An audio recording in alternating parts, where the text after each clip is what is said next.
3, 2, 1. Yo, what's happening, boys? It's your boy Woolf here, and we are back today. Now, first of all, I just want to say, mad support on the custom tactics video. We've got over like 8,000 views on that, man. So, seriously, if any of you haven't watched it, go and give that a watch and go and give it a thingy, because seriously, that is absolute mad support, man. I just want to say thank you, especially because my YouTube channel is quite small.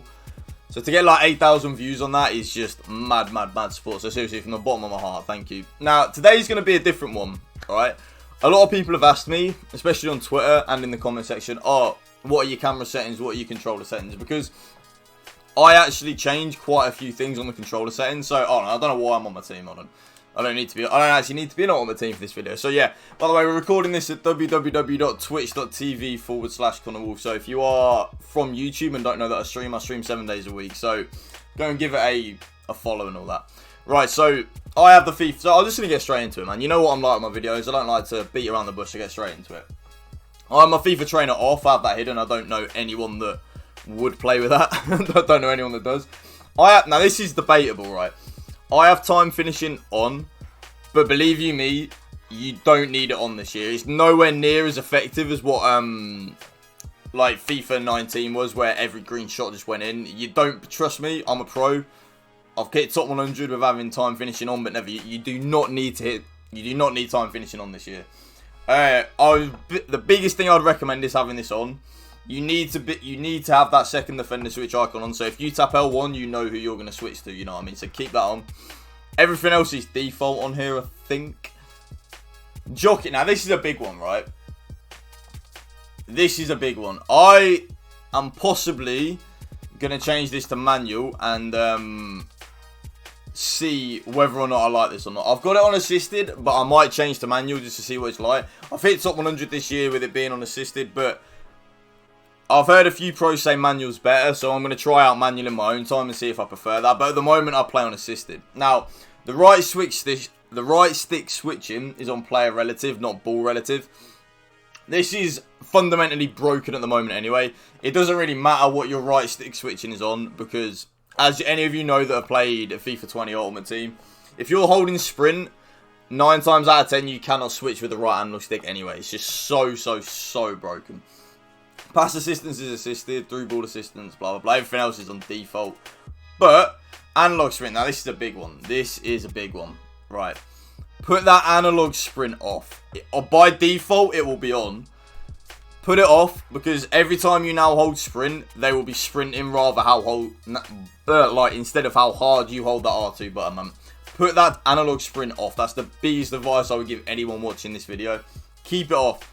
It's on the default, so if you haven't already changed this setting, it will be on, and you'll see a big difference if you then switch off. Now, pass receiver lock. This is new this year, right? This is new this year. I don't know whether this is a good or bad thing. I've switched mine to early, right? I have no idea what this does. Apparently, it then means when I press X or triangle to pass the ball, right? When I'm holding that button in the analog stick, that's the direction the ball will go, rather than, apparently, if you have it on default, which is late, apparently, the last second when the player kicks the ball, where you're holding your analog stick is where the pass will go. So say you're aiming the ball down the line and you press triangle, but you're already holding that left analog stick down for the player's first touch, right?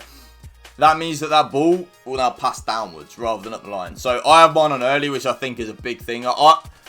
From what I've used this year, early is better, and I have less of the like rubbish passes going on, you know what I mean? So I just keep it on early. Now, everything on the attacking is default, so whatever you have it on, I have not touched attacking. This is where mine changes, alright, on the defense. I swap my teammate contain and contain around. So, my second man press is my X button, and my contain, because I never touch the contain button. The contain button's a load of absolute horse. Beep. Like, get rid of that button, man. This button should not be in the game. But my second man press or teammate contain is now my X button. That's my main biggest difference in these controller settings. A lot of use on the default will be like that. It will look like that. So just swap them around, in my opinion. Because when you want to press, you don't want to be having to hold R1 to press. Especially if you want to press for a long period of time. Press by holding the X button, trust me. I know Gorilla uses it. A huge Gorilla. If any of you don't know who he is, I don't know where you've been in the FIFA Pro scene. But it just means you can press a lot easier and a lot harder, man. Honestly, you need that teammate contain on X. Trust me. Yeah, whatever. I think I don't know if I'd changed anything. Now, camera settings. Camera settings is all down to what you prefer. But me, personally, there's 2 that I like and there's 2 that I keep changing between and I need to pick one. I have telebroadcast, custom 10 height, 0 zoom. I want it zoomed out as I possibly can, and 10 height is like standard, so it's not too high, not too low. That is the main camera angle and camera settings that I use. And then the one that I keep changing to is classic. If any of you have watched Gorilla, again a huge Gorilla, Jablet, them pros, they use classic. I'd say 95% of FIFA pros use telebroadcast, but classic's more lower and you're more zoomed in. It's better in my opinion for attacking, but harder to defend in classic.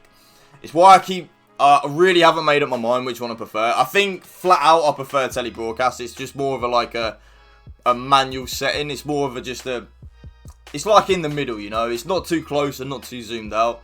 So telebroadcast for me is what I use 99% of the time. Custom 10 high, 0 zoom, and all of that good stuff. And I just wanted to drop this video out because a lot of people are asking me on my controller and my camera settings. It's not going to be a long video. It's going to be like 6 minutes long, 7 minutes long.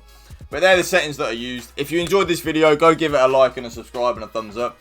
Again, the biggest thing, put the analog sprint off, okay? And that teammate contain to X and contain to R1. They will help you tremendously, and I guarantee you will get more wins in the weekend league for it. But if you enjoyed this video, give it a like and a thumbs up. Go and drop my Twitch channel a follow. Again, we've got more subscribers on Twitch, which you pay for, than I do YouTube, which is free, which is just... You know what I mean? Like, you pay to subscribe to my Twitch channel, but YouTube subscriptions are free, and I've got more subscriptions on Twitch. It just blows my mind. So, if you are new to this YouTube channel, go and give it a subscribe, and go and give this video a thumbs up. And drop me a comment about another video that you want to see from me. Obviously, I'm a FIFA pro, so I can give you tips and hints. There will be the first ever like gameplay highlights of FIFA 20 from me. I'm currently, as we speak, it's a Saturday morning, and I'm currently, I'll show you right now, hold on. I'm currently 14-0, so I'm going to play my last 16 games tonight. Hopefully I can get that 30, because these last 16 games, you lot on YouTube are actually going to see. It's obviously going to be edited. It's just going to be the goals and the teams that we play, etc. By the way, these screen cards look nice, man. Fair play to EA. The card design this year is gone up another level, man. The card design this year is really nice. But yeah, as you can see, we are... I don't even know how you check. How do you check how many wins we got? 14 wins to... Yeah, 14 wins. We're 14-0. I don't know how you look. They changed everything up this year, didn't they? But yeah, we are 14 wins, 0 losses. Again, like I said, you're going to see these last 16 games, which I'm going to play tonight on stream. You're going to see them edited up, just the goals, just montages. You get to see how I play on FIFA 20. But yeah, once again, boys, if you like this video, give it a like and a subscribe and a thumbs up, boys. And I will see you next time. Peace.